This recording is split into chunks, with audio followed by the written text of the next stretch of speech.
Babe, pergi dulu ya. Beberapa hari atau bahkan beberapa minggu. Lu berdua jangan ada yang bandel.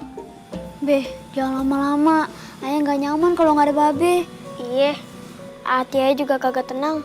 Kan adanya lu tuh yang jagain lu berdua. Nya kan sayang banget sama lu berdua.